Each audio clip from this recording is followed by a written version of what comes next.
숨이 멎었다.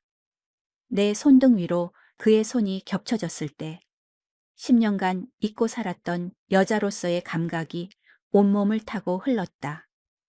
향기로운 와인보다 그의 숨결이 더 아찔하게 느껴졌다. 그날 밤 우리는 3번이나 서로의 온기를 확인했다. 50이 넘어 찾아온 이런 사랑. 당신은 믿을 수 있겠는가? 모든 것은 3년 전으로 거슬러 올라간다. 50이 살이 되던 해였다. 나는 청담동의 한 고급 주택에서 입주 가정부로 일했다. 하루하루를 그저 소리 없이 살아내고 있었다. 그날 밤 그분의 눈빛이 처음으로 나를 붙잡았다. 저녁 8시. 모든 설거지가 끝난 뒤였다. 손에 물기를 닦아내는데 그룹 회장님이 나지막이 입을 열었다. 박미경 씨, 오늘 와인 한잔 할까요? 심장이 내려앉았다. 이 저택에서 3년 넘게 일하는 동안 단 한 번도 없던 일이었다. 평소와 다른 그의 목소리에는 짙은 고독이 배어 있었다. 회장님, 제가 어떻게? 아니요, 오늘은 그냥 누가 옆에 있었으면 좋겠군요. 주방 아일랜드 식탁 위로 와인잔 2개가 놓였다. 은은한 조명이 잔을 비췄다. 붉은 와인이 잔에 채워지는 소리가 유난히 크게 들렸다. 나는 그 소리를 들으며 조용히 의자에 앉았다. 팔만 뻗으면 닿을 거리. 하지만 그와 나 사이에는 보이지 않는 강이 흐르는 듯했다. 미경 씨는 언제부터 혼자였습니까? 그의 갑작스러운 질문이었다. 회장님이 내 개인적인 일을 물어본 것은 처음이었다. 평소라면 짧게 대답하고 말았을 것이다. 하지만 그날은 이상하게도 마음이 열렸다. 남편이 떠난 지 벌써 10년이 넘었네요. 처음에는 정말 앞이 캄캄했습니다. 25살 된 딸아이, 학비의 생활비까지. 목소리가 점점 기어들어갔다. 이런 깊은 속내를 그에게 털어놓아도 되는 걸까? 10년이라 참 긴 시간이군요. 나도 마찬가지입니다. 그 역시 그랬다. 사모님이 세상을 떠난 지 6년. 딸은 미국에서 자리를 잡았다. 이 거대한 저택에 홀로 남겨진 그의 모습을 지켜보며 나는 종종 가슴이 아팠다. 성공한 사업가가 저녁이면 혼자 TV 앞에 앉아있는 뒷모습은 늘 쓸쓸했다. 회장님은 그래도 따님이 계시지 않습니까? 글쎄요, 한 달에 통화 한 번 하기도 어렵습니다. 늘 바쁘다고만 하니. 그의 얼굴에 그늘이 졌다. 성공한 기업가라는 이름 뒤에 숨겨진 한 아버지의 외로움이 보였다. 와인 한 모금을 넘기자 목 안이 따뜻해졌다. 회장님도 잔을 기울이며 창밖을 응시했다. 한남동의 야경이 통유리창 너머로 반짝였다. 화려한 불빛들 사이로 어둠 속을 걷는 사람들이 작게 보였다. 미경 씨가 있으니 집에 온기가 도는 것 같군요. 그 한마디에 심장이 세차게 뛰었다. 온기라니. 그런 말을 들어본 게 얼마 만인지 기억조차 나지 않았다. 딸 서아도 요즘은 그저 엄마 고생한다는 말이 전부였는데. 회장님도 그러세요. 평소보다 훨씬 편안해 보이십니다. 우리는 그렇게 한참을 마주 앉아 이야기를 이어갔다. 딸에 대한 걱정, 건강 문제, 심지어 요즘 반경하는 드라마 이야기까지. 회장님도 혹시 그 연속극 보십니까? 내 질문에 그가 웃음을 터뜨렸다. 이 거대한 저택의 주인이 매일 저녁 방영하는 연속극 이야기를 하다니. 네, 봅니다.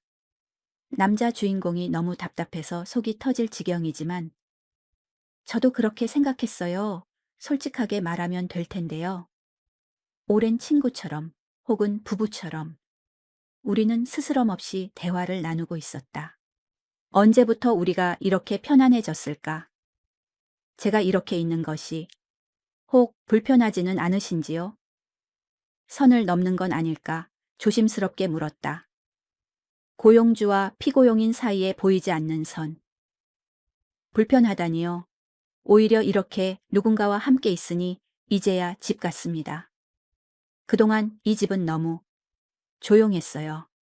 그의 목소리에 짙은 쓸쓸함이 묻어났다. 그 순간 나는 알 수 있었다. 이 사람도 나만큼이나 외롭구나. 바로 그때였다. 회장님이 와인잔을 내려놓았다. 그리고 천천히 내 쪽으로 손을 뻗었다. 그의 손이 내 손등 위에 조용히 내려앉았다. 따뜻했다. 그 온기가 손등을 타고 팔목으로, 어깨로, 그리고 심장까지 번져나갔다. 나는 아무 말도 할 수 없었다. 그저 그 온기가 좋았다. 10년 만에 처음으로 느껴보는 타인의 진실된 온기였다. 미경 씨. 네. 목소리가 가늘게 떨렸다. 그의 손이 여전히 내 손 위에 머물러 있다는 사실이 꿈만 같았다. 제가 이래도 되는 겁니까? 내가 뭐라고 대답했는지는 지금도 기억나지 않는다. 다만 내가 그 손을 뿌리치지 않았다는 것, 그 역시 손을 거두지 않았다는 것, 그것만이 선명하게 남아있다. 고요한 정적 속에서 오직 우리 둘만의 시간이 흘렀다. 그날 밤 우리는 그렇게 한 시간을 넘게 앉아 있었다. 손등 위에 겹쳐진 그의 손. 그 작은 접촉이 세상 가장 큰 위로가 되었다.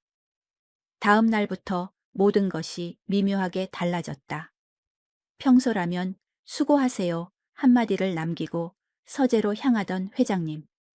하지만 이제는 내가 설거지를 마칠 때까지 주방에 머물렀다. 어젯밤 와인은 괜찮았습니까? 그가 조심스럽게 물었다. 어제의 일이 혹시 꿈은 아니었는지 확인하려는 듯. 네, 좋았어요. 오랜만에 마음이 편했습니다. 그렇게 말하고 나니 얼굴이 화끈 달아올랐다. 하지만 회장님은 그저 미소를 지었다. 지금껏 단 한 번도 본 적 없는 소년처럼 따뜻한 미소였다. 그럼 오늘도 한잔 하겠습니까? 두 번째 밤이 찾아왔다. 이번에는 내가 먼저 와인잔 2개를 준비했다. 어제보다 한결 자연스럽게 마주 앉았다. 미경 씨 따님은 어떤 아이입니까? 특별할 건 없습니다. 그저 평범한 대학생이죠. 요즘 취업 준비로 바빠서 집에 잘 들어오지도 않네요. 취업 준비라. 요즘 젊은이들 참 고되지요. 그의 목소리에는 진심 어린 걱정이 담겨 있었다. 회장님 따님은 어떠세요? 미국에서 잘 지내고 있나요? 내 질문에 그의 표정이 다시 어두워졌다. 그는 와인잔을 한참 들여다보다가 천천히 입을 열었다. 글쎄요. 연락은 한 달에 한 번 정도 할까. 그마저도 간단한 안부 인사가 전부요. 바쁘다고는 하지만 사실은 이 늙은 아비에게 관심이 없는 거겠지. 아닐 겁니다. 젊을 땐 다들 원래 그래요. 위로를 건넸지만 그의 외로움은 너무나 선명하게 보였다. 성공한 사업가라는 갑옷 뒤에 숨겨진 딸을 그리워하는 아버지의 모습이었다. 미경 씨는 외롭지 않습니까? 그의 도련한 질문에 심장이 덜컥했다. 너무나 직접적인 질문이었다. 외롭죠. 특히 밤에. 서화가 없는 텅 빈 집에 혼자 들어갈 때면. 10년이나 지났으니 익숙해졌다고 생각했는데 아직도 가끔은. 말끝을 흐렸다. 더 말했다가는 눈물이 터질 것 같았다. 나도 그렇습니다. 이 넓은 집에 혼자 있으면 가끔 내 목소리 말고는 아무 소리도 들리지 않아요. 그래서 TV를 켜놓고 잠들 때도 있습니다. 회장님도 그러시는구나. 묘한 동질감이 느껴졌다. 나이도 살아온 환경도 모든 것이 다르지만 외로움의 무게만큼은 같았다. 회장님. 네. 제가 회장님께 혹패가 되는 것은 아닌지요? 정말 궁금했다. 내가 이 집에 머문다고 해서 이 사람의 고독이 조금이라도 덜어지는 걸까? 패라니, 미경 씨가 없었다면 내가 지금껏 살아 있었을지 모르겠소. 그의 목소리가 떨리고 있었다. 어제 말했잖소. 당신이 있으면 집 같다고. 부엌에서 달그락거리는 소리, 청소기 돌아가는 소리, 그런 소리들이 들리니 이제야 집 같습니다. 그는 잠시 말을 멈췄다. 그런데 요즘은 어떠신데요? 요즘은 미경 씨가 있으면 집 같은 게 아니라 진짜 가족 같습니다. 그 순간 심장이 바닥으로 쿵 떨어졌다. 가족이라니. 그런 말을 듣게 될 줄은 상상도 못했다. 와인을 따르려 손을 뻗었다. 공교롭게도 회장님 역시 같은 순간에 손을 뻗었다. 우리의 손이 다시 겹쳐졌다. 어제처럼. 아니, 어제보다 훨씬 더 자연스럽게. 이번에는 누구도 손을 빼지 않았다. 그의 손이 내 손을 따스하게 감쌌다. 미경 씨. 네. 내가 지금 선을 넘고 있는 건 아니겠지요? 그가 조심스럽게 물었다. 나는 고개를 가로저었다. 아니에요. 전혀요.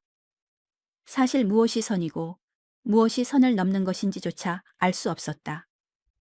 다만 이 순간이 싫지 않다는 것, 오히려 가슴 벅차게 좋다는 것만이 확실했다. 그럼 이렇게 잠시만 더 있어도 되겠습니까?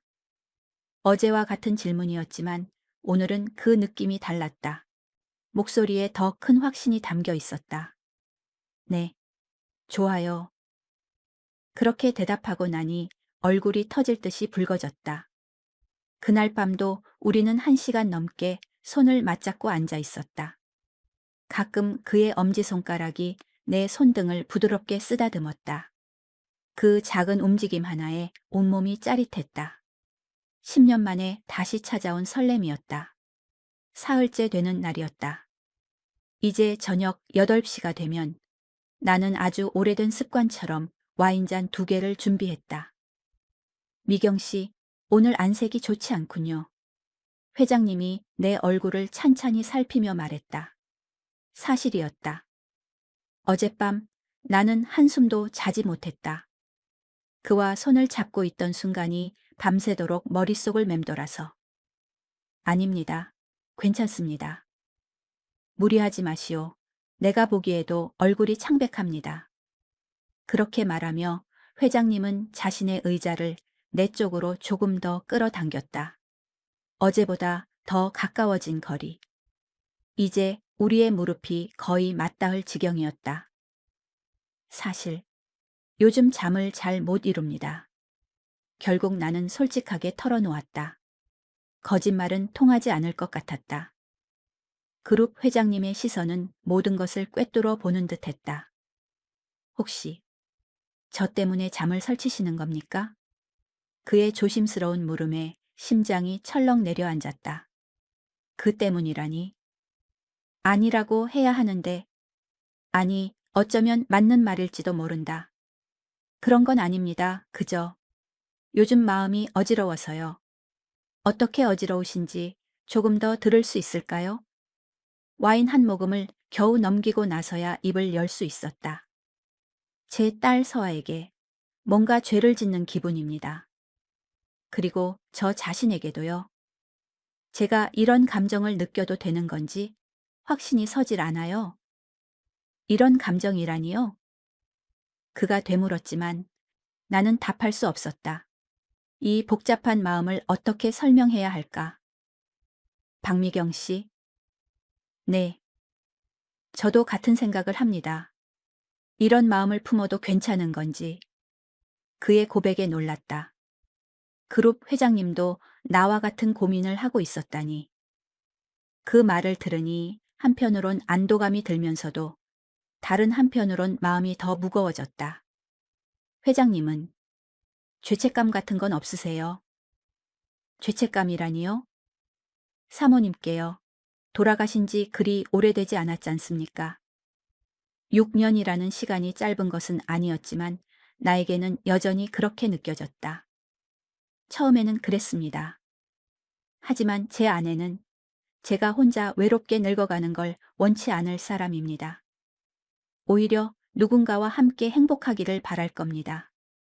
그의 목소리에는 한치의 흔들림도 없었다. 아, 이 사람은 이미 마음의 정리를 끝냈구나. 저는 아직 잘 모르겠습니다. 죽은 남편에게도 미안하고 제 딸에게도. 따님에게는 왜 미안한 마음이 드십니까? 엄마가 이런 모습을 보이면 실망할까 봐요. 바로 그때였다. 의자가 끌리는 소리가 났다. 그룹 회장님이 자리에서 일어나 내 뒤로 다가왔다. 그의 그림자가 나를 덮었다. 그리고 아주 조심스럽게 그의 손이 내 어깨 위에 내려앉았다. 묵직한 온기가 느껴졌다. 박미경 씨. 등 뒤에서 들려오는 목소리는 평소보다 훨씬 낮고 부드러웠다. 당신은 잘못한 게 없습니다. 단 하나도요. 그의 손이 내 어깨를 천천히 쓸어내렸다. 안마와는 다른 순수한 위로의 손길이었다. 10년 동안 홀로 딸을 키우고 생계를 책임지고 정말 애 많이 쓰셨습니다. 그의 따뜻한 목소리가 얼어붙었던 마음 속으로 스며들었다. 이제 당신도 행복해질 자격이 충분합니다. 어깨 위의 손에 조금 더 힘이 실렸다. 그 온기가 어깨를 타고 등줄기로 그리고 온몸으로 퍼져나갔다. 회장님. 네. 이렇게 하시면 제가 정말 혼란스럽습니다. 솔직한 심정이었다. 이런 상황은 태어나서 처음이었다. 혼란스러운 게 당연합니다. 저 역시 마찬가지니까요. 그가 내 어깨를 조금 더 깊이 감싸며 속삭였다. 하지만 기분이 나쁘진 않으시죠? 네, 나쁘지 않아요. 그 순간 정말 그랬다. 혼란스러웠지만 싫지 않았다. 오히려 좋았다. 지난 10년간 누구에게도 이런 위로를 받아본 적이 없었다. 그럼 잠시만 더 이렇게 있어도 되겠습니까? 네. 목소리가 프레다텔스키 떨렸다. 하지만 거부하고 싶지 않았다. 그의 두 손이 내 양쪽 어깨를 단단히 감쌌다. 그의 품은 넓고 단단했다. 마치 커다란 벽에 기대어 있는 기분이었다. 죽은 남편이 살아있을 때도 느껴보지 못한 안정감이었다. 어깨가 많이 굳어 있군요. 얼마나 고생을 하셨으면. 그가 내 어깨를 부드럽게 주무르기 시작했다. 단순한 안마가 아니라는 것을 우리 둘 다 알고 있었다. 그 손길에는 위로와 그리고 다른 무언가가 담겨 있었다. 기분이 어떠십니까? 좋아요. 너무 솔직하게 대답해 버렸다.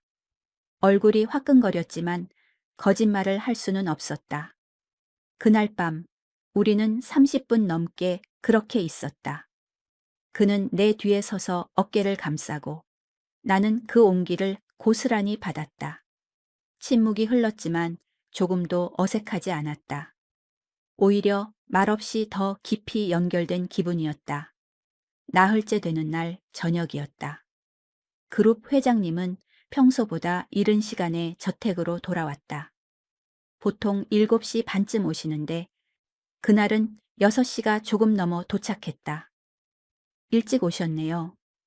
네, 오늘 일이 빨리 끝났습니다. 하지만 무언가 평소와 달랐다. 말수가 눈에 띄게 줄었고 깊은 생각에 잠겨 있는 듯했다. 저녁 식사를 준비하는 내내 그는 주방 근처를 서성였다. 무언가 할 말이 있는 사람처럼 보였다. 하지만 그는 계속 망설였다. 회장님, 무슨 일 있으세요? 아닙니다. 아무것도. 설거지를 마치고 와인잔을 꺼내는데 그가 불쑥 말했다. 박미경 씨, 오늘은 거실에서 한잔할까요? 거실에서요? 늘 주방 아일랜드 식탁에서 마셨기에 조금 낯설었지만 나는 그의 뒤를 따랐다. 우리는 거실 소파에 나란히 앉았다. 주방보다 훨씬 가까운 거리였다. 어깨가 스칠 정도였다. 박미경 씨. 네. 그가 와인잔을 내려놓고 나를 정면으로 바라보았다. 그의 눈빛이 어제와는 완전히 달랐다. 더 진지했고 무언가 간절함이 담겨 있었다. 제가 혹시 이상한 소리를 하더라도 놀라지 마십시오. 무슨 말씀이신지. 저는 요즘 매일 밤 잠들기 전에 생각합니다. 내일 아침에도 박미경 씨를 볼 수 있을까? 그런 생각을요. 심장이 미친 듯이 뛰기 시작했다. 이런 말을 듣게 될 줄은 상상도 못했다. 회장님, 저는 아직 끝나지 않았습니다. 그가 내 말을 가로막았다. 깊은 숨을 내쉰 그가 다시 입을 열었다. 죽었던 심장이 다시 뛰는 기분입니다. 미경 씨를 만난 후에 그 순간 온몸의 피가 얼어붙었다. 사랑이라니. 그런 단어를 다시 듣게 될 줄이야. 6년 전 아내가 세상을 떠난 후 제 감정도 다 죽은 줄 알았습니다. 이 나이에 무슨 사랑이냐고 그렇게 치부하며 살았지요. 그의 목소리가 미세하게 떨리고 있었다. 그런데 박미경 씨를 보면서 제 마음이 아직 살아있다는 걸 알게 됐습니다. 나는 아무 말도 할 수 없었다. 귓가에 내 심장 소리만 요란하게 울렸다. 혹시 제가 너무 앞서 나간 겁니까? 조심스럽게 묻는 그의 모습에 가슴이 아팠다. 이런 용기를 내기까지 얼마나 힘들었을까? 아니에요. 겨우 한마디 내뱉었다. 다른 말은 도저히 나오지 않았다. 그럼 기분 나쁘지 않으십니까? 네. 전혀요. 그건 진심이었다. 기분 나쁘지 않았다. 오히려 심장이 벅차게 기뻤다. 박미경 씨. 네. 솔직하게 말씀드려도 되겠습니까? 네. 말씀하세요. 요즘 온통 당신 생각뿐입니다. 일할 때도 잠들기 전에도. 그가 조금씩 내 쪽으로 다가오는 것이 느껴졌다. 그래서 오늘 용기를 낸 겁니다. 무슨 말씀을요? 내가 박미경 씨를 좋아한다는 말입니다. 바로 그 순간이었다. 그가 내 손을 잡았다. 어제까지와는 달랐다. 손등을 덮는 게 아니라 그의 손가락이 내 손가락 사이를 파고들었다. 저도 말이 나오려다 목구멍에 걸렸다. 저도요? 저도 회장님이 좋습니다. 드디어 말했다. 내 입으로 직접 그 말을 뱉고 나니 얼굴이 터질 것처럼 달아올랐다. 정말, 정말입니까? 네, 정말이에요. 그가 내 손을 더 꽉 잡았다. 그리고 다른 한 손으로 내 뺨을 부드럽게 감쌌다. 박미경 씨. 네. 내가? 키스해도 되겠습니까? 나는 말없이 고개를 끄덕였다. 너무 떨려서 목소리가 나오지 않았다. 그가 천천히 다가왔다. 입술이 닿았다. 부드러웠다. 그리고 따뜻했다. 10년 동안 잊고 살았던 감각이었다. 온몸에 전류가 흘렀다. 짧은 입맞춤이 끝났다. 이런 감정을 다시 느낄 수 있을 줄은 꿈에도 몰랐다. 미경 씨. 그가 내 이름을 부르는 목소리가 평소와 달랐다. 더 낮고 더 애틋했다. 괜찮으십니까? 네. 좋아요. 정말 좋았다. 이상하게도 죄책감보다 설렘이 훨씬 더 컸다. 나와 함께 2층으로 올라가 주시겠습니까? 그가 조심스럽게 물었다. 그 질문의 의미를 모를 리 없었다. 네. 나는 작은 목소리로 대답했다. 내가 그런 대답을 할 수 있을 줄은 몰랐다. 그룹 회장님의 침실은 2층에 있었다. 지금까지 청소를 위해 들어왔던 그 방에 이런 기분으로 들어서게 될 줄이야. 방 안은 어두웠다. 침대 옆 작은 스탠드 불빛만이 전부였다. 모든 것이 그림자 속에 잠겨 있었다. 앉으시오. 그가 침대 끝을 가리켰다. 나는 조심스럽게 그 자리에 걸터 앉았다. 미경 씨, 혹시 부담스럽다면? 아니에요. 괜찮아요. 사실 심장은 터질 듯이 뛰었지만 싫지 않았다. 그가 내 옆에 앉아 다시 손을 잡았다. 미경 씨. 네. 나는 지금 그룹 회장이 아닙니다. 당신도 입주가정부가 아니오. 그저 남자와 여자로 마주보고 있을 뿐입니다. 그 말에 가슴이 벅차올랐다. 여자로서라니. 언제부터 나를 그렇게 봐주셨을까? 저도 고용주가 아니라 그냥 한 남자로 회장님을 보고 있습니다. 이런 말을 내가 하다니. 얼굴이 또다시 붉어졌다. 정말이요? 네, 정말이에요. 그가 내 얼굴을 두 손으로 감쌌다. 그리고 이번에는 더 깊은 키스를 했다. 첫 번째보다 훨씬 더 진한 키스가 끝나고 우리는 서로를 바라보았다. 그의 눈에 다른 감정이 일렁였다. 더 간절하고 더 뜨거운 무언가가. 미경 씨, 네, 당신을 안아도 되겠습니까? 나는 고개를 끄덕였다. 이제 더 이상 망설이고 싶지 않았다. 그가 나를 품에 안았다.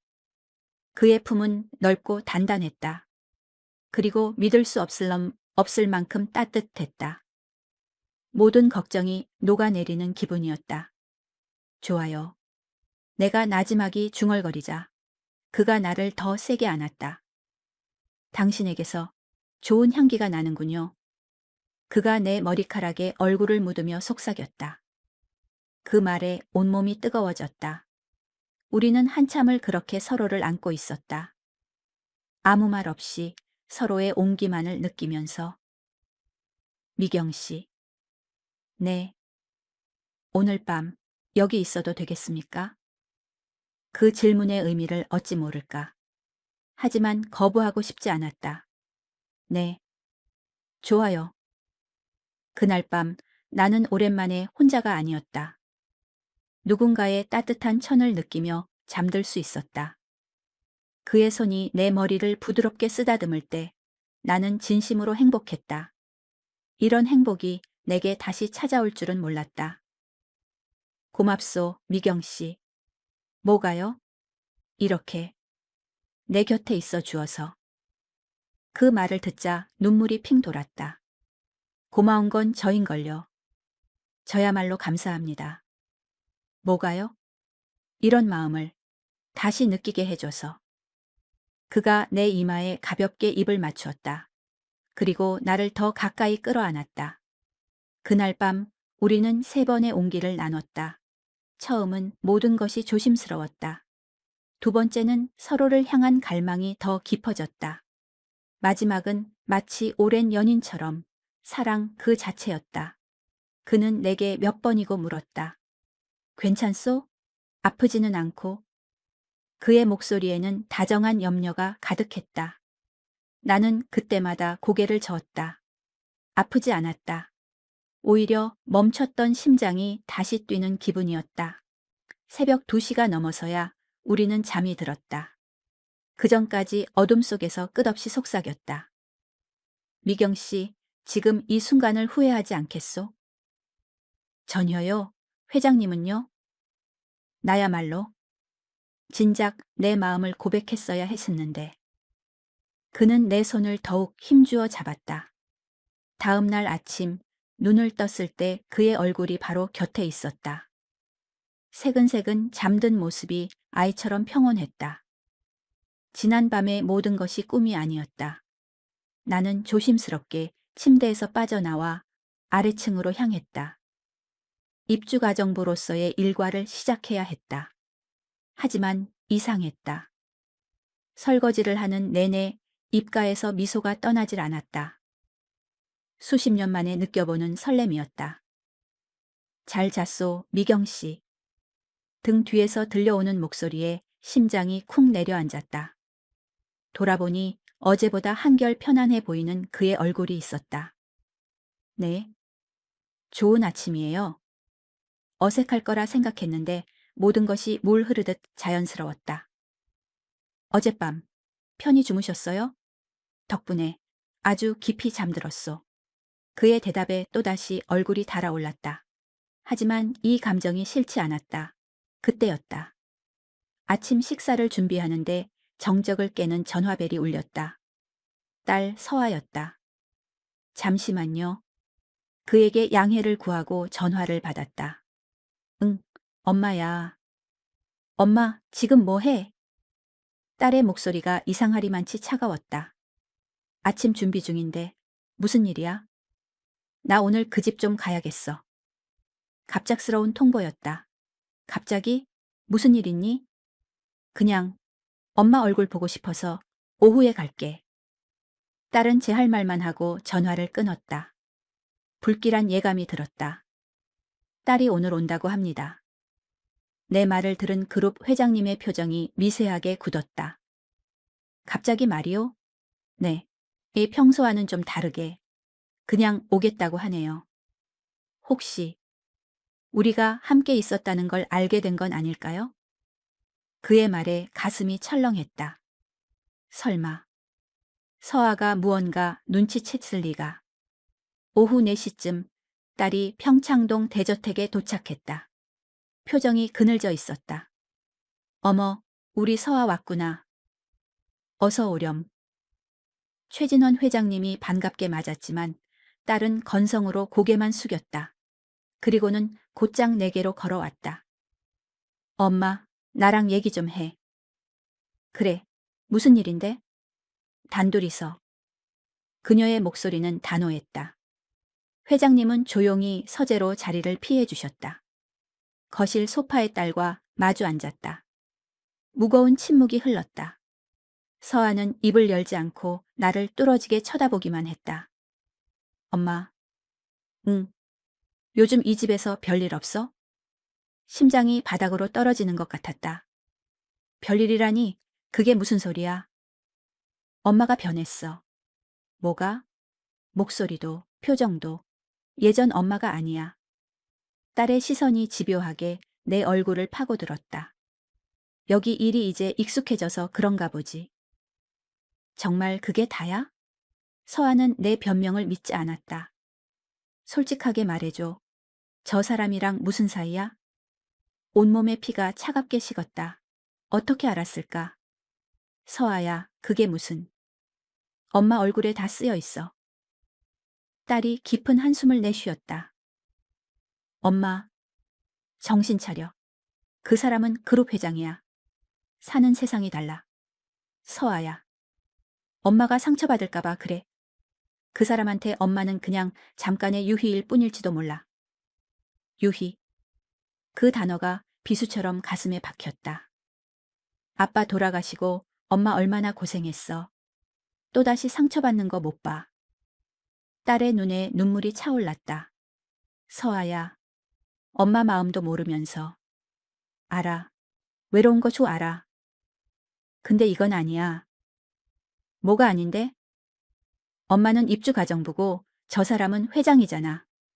이 관계가 정상적으로 보이냐고. 딸의 뺨 위로 눈물이 흘러내렸다. 제발, 나까지 부끄럽게 만들지 마.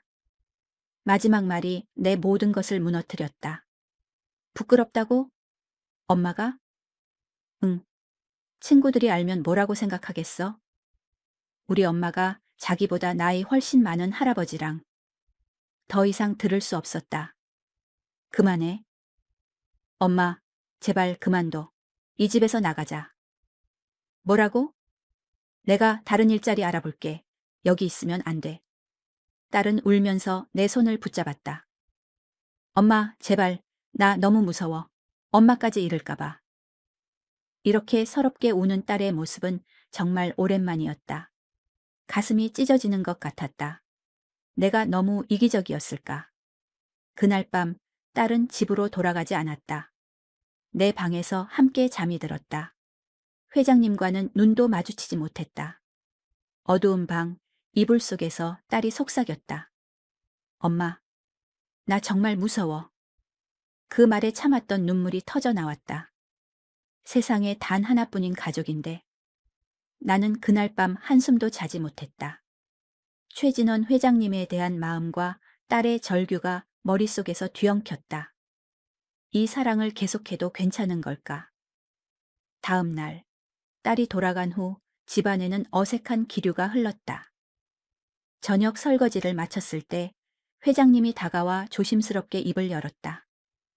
미경 씨, 어제 따님이 뭐라고 하던가요? 그냥 제 걱정을 많이 하더라고요. 차마 부끄럽다는 말은 전할 수 없었다. 따님 입장에서는 충분히 그럴 수 있어. 그는 이미 모든 것을 짐작하는 듯했다. 회장님, 우리 이대로 괜찮은 걸까요? 딸의 말을 듣고 나니 냉혹한 현실이 보이기 시작했다. 무엇이 말이오? 이 관계를 계속 이어나가도 되는 건지? 그는 한참 동안 말이 없다가 내 손을 잡았다. 미경 씨, 나는 당신이 필요하오. 물론 따님 마음도 이해는 가오. 하지만 미경 씨, 당신의 인생이 따님의 소유물은 아니지 않소. 그 말에 심장이 다시 뛰기 시작했다. 내 인생. 단 한 번도 그렇게 생각해 본 적이 없었다. 저도 회장님이 필요해요. 하지만 세상 시선이 두려워요. 솔직한 심정이었다. 나이 차이, 신분의 벽. 모든 것이 버거웠다. 미경 씨. 그가 갑자기 내 앞에서 무릎을 꿇었다. 회장님, 지금 뭐 하시는 거예요? 깜짝 놀라 그를 일으키려 했지만 그는 내 손을 놓지 않았다. 박미경 씨, 나와 결혼해 주시겠소? 세상이 멈췄다. 결혼이라니? 혼인 신고부터 합시다. 정식으로 내 아내가 되어 주시오. 그의 눈빛은 흔들림 없이 진지했다. 갑자기 왜 그런 말씀을? 갑자기가 아니오. 어젯밤 내내 생각했소. 그의 목소리가 가늘게 떨렸다. 숨어서 당신을 만나고 싶지 않소. 당당하게 내 사람으로 곁에 두고 싶습니다. 하지만 전 입주가정부일 뿐이에요. 그게 어떻다는 거요? 나에게는 세상 가장 소중한 여자요. 소중한 여자. 눈물이 왈칵 쏟아졌다. 진심, 이세요? 물론이요. 내가 가진 것들 중에 당신 이름으로 된 무언가가 하나쯤은 있어야 하지 않겠소. 그 말에 오열하고 말았다. 저 같은 사람이 회장님 아내가 될 자격이 있을까요? 당신보다 더 좋은 사람이 어디 있소? 그가 내 손등에 입을 맞췄다. 미경 씨, 나와 함께 늙어갑시다. 함께 늙어간다. 그런 미래를 다시 꿈꿀 수 있을 줄이야. 서아가 이 반대할 거예요. 따님도 결국엔 이해해 줄 거요. 어머니의 행복이 가장 중요한 법이니까. 정말 그럴까요? 그럼 시간은 걸리겠지만 분명히. 그는 자리에서 일어나 나를 품에 안았다. 대답해 주시오, 미경 씨. 나와 결혼해 주겠소? 그의 목소리는 애절했다. 생각할 시간을 조금만 주세요. 물론이요. 얼마든지. 그 후 3일 동안 수없이 많은 생각을 했다. 딸의 우는 얼굴과 남편의 마지막 모습이 떠올랐다. 하지만 그와 함께할 미래를 그려볼 때면 자꾸만 심장이 뛰었다. 3일째 되던 날 나는 결심했다. 회장님. 네, 미경 씨. 저 답을 정했어요. 그의 얼굴에 긴장감이 스쳤다. 네, 좋아요. 회장님과 결혼하겠습니다. 그 순간 그가 나를 번쩍 들어 올렸다. 정말이요? 진심으로 좋다는 거요? 네, 진심이에요. 그는 아이처럼 웃으며 나를 안고 빙글빙글 돌았다. 그렇게 기뻐하는 모습을 보니 내 선택이 옳았다는 확신이 들었다. 고맙소, 미경 씨. 정말 고맙소. 제가 더 감사한 걸요. 이런 기회를 주셔서. 이제 당신을 아내라고 불러도 되겠군. 아내. 낯설지만 가슴 벅찬 단어였다. 네, 좋아요. 그럼 내일 바로 혼인신고하러 갑시다. 내일요? 너무 이른가? 아니요, 좋아요. 모든 것이 꿈만 같았다. 50대 중반의 재혼이라니. 그날 밤 우리는 미래에 대한 이야기를 나누었다. 딸에게는 어떻게 설명할지, 주변에는 언제쯤 알려야 할지. 미경 씨. 아니, 이제 여보라고 불러도 될까? 아직은 부끄러워요. 그럼 천천히 익숙해지면 되지. 그는 내 머리를 부드럽게 쓰다듬으며 말했다. 정말 행복하오. 저도요. 이런 날이 올 줄은 몰랐어요. 불안함보다 설렘이 훨씬 더 큰 밤이었다. 혼인 신고를 하고 10일이 지났다. 여전히 모든 것이 비현실적이었다. 내가 최진원 그룹 회장의 아내가 되었다니. 그날 저녁도 우리는 와인을 마셨다. 하지만 이제 느낌이 완전히 달랐다. 우린 법적으로 부부였다. 여보. 그가 나를 부르는 호칭이 아직도 귓가에 맴돌았다. 네. 기분이 어떻소? 결혼한 지 10일이나 지났는데 꿈속을 걷는 것 같아요.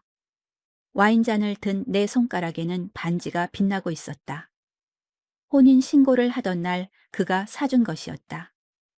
화려하진 않았지만 나에게는 세상 그 무엇보다 소중했다. 여보, 후회하지 않지? 전혀요. 오히려 하루하루가 선물 같아요. 정말 그랬다. 아침에 눈을 뜨면 그의 숨결이 곁에 있었다. 저녁이면 나란히 앉아 식사를 했다. 이토록 평범한 시간들이 이렇게나 귀할 줄은 몰랐다. 서아는 아직도 마음이 안 풀렸을까요? 딸의 이름이 나오자 심장이 묵직하게 가라앉았다. 혼인 신고 소식을 전했을 때 딸아이가 내뱉었던 말들이 비수처럼 박혀 있었다. 시간이 좀 더 필요하겠지. 그가 내 손을 감싸쥐며 다독였다. 그의 온기가 불안을 녹여주었다. 여보, 제가 서아에게 너무 미안해요. 엄마를 빼앗은 것만 같아서요. 그런 말씀 마세요. 저야말로 가족이 더 생긴걸요. 그의 미소는 햇살처럼 따뜻했다. 그때였다. 현관도어록 소리가 들렸다.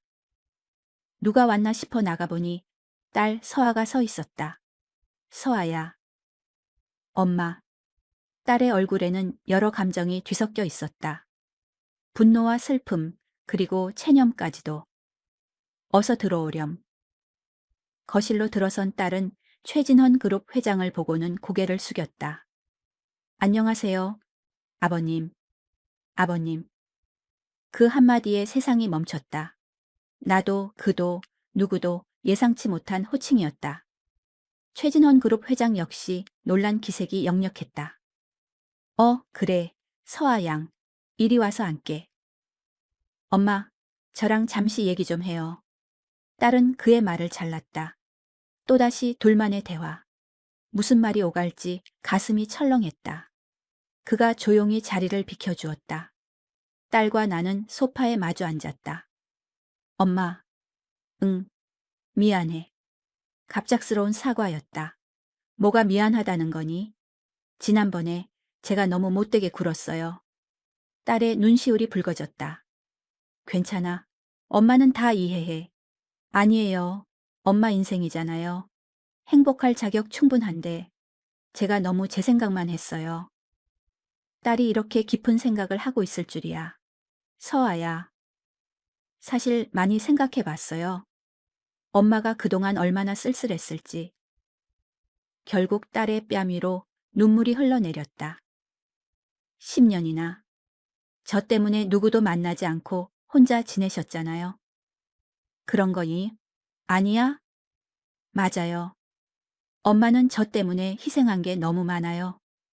딸이 내 손을 꼭 잡았다. 이제 엄마가 정말 행복해졌으면 좋겠어요. 그 말에 참고 있던 눈물이 터져 나왔다. 서아야, 고마워. 그리고 아버님, 좋은 분 같아요. 정말? 엄마를 정말 사랑하시는 게 느껴져요. 그 눈빛이. 진짜 사랑하는 사람을 보는 눈빛이에요. 딸아이가 그걸 알아주다니. 그럼 우리 결혼 허락해 주는 거니? 네. 근데 조건이 있어요. 뭔데? 저도 여기 자주 놀러 와도 되죠? 당연하지. 이제 여기도 네 집인데. 그때 최진원 그룹 회장이 조심스럽게 거실로 들어왔다. 딸이 자리에서 일어나 그에게 90도로 인사했다. 아버님, 저희 엄마 잘 부탁드립니다. 물론이다. 내가 잘 모실게. 그가 딸의 머리를 부드럽게 쓰다듬었다. 이제 정말 아버님이라고 불러도 괜찮죠? 그럼 우린 이제 한 가족이다. 그 순간 우리는 비로소 완전한 가족이 되었다. 딸이 돌아간 후 우리는 다시 와인잔을 기울였다. 이번에는 마음속 어떤 그늘도 없었다. 완벽한 순간이었다. 여보, 정말 꿈만 같아요. 뭐가 말이요? 서아가 우리 사이를 축복해줘서요. 나도 정말 기쁘. 그가 내 손등을 천천히 쓸어내렸다. 우리가 처음 만났던 그날처럼. 여보, 기억하세요? 뭘 말이요? 처음 제 손을 잡아주셨던 그날요. 물론이요. 그걸 어떻게 잊겠소. 그때부터 제 세상이 달라졌어요. 나도 마찬가지요. 그의 손이 내 손을 감쌌던 그 순간부터 내 세상엔 더는 외로움이 없었다. 이 평창동 대저택에서 나는 더 이상 입주가정부가 아니었다. 그의 아내로 새로운 삶을 시작했다. 50대 중반에 찾아온 두 번째 사랑. 그 어떤 첫사랑보다도 애틋하고 소중했다. 여보, 네. 사랑하오. 저도 사랑해요. 그날 밤 우리는 진짜 부부가 되어 잠이 들었다. 내일부터 시작될 모든 날들이 오늘처럼 행복할 것만 같았다. 그의 손이 내 손등을 덮었던 그날 이후로 나는 다시는 혼자가 아니었다.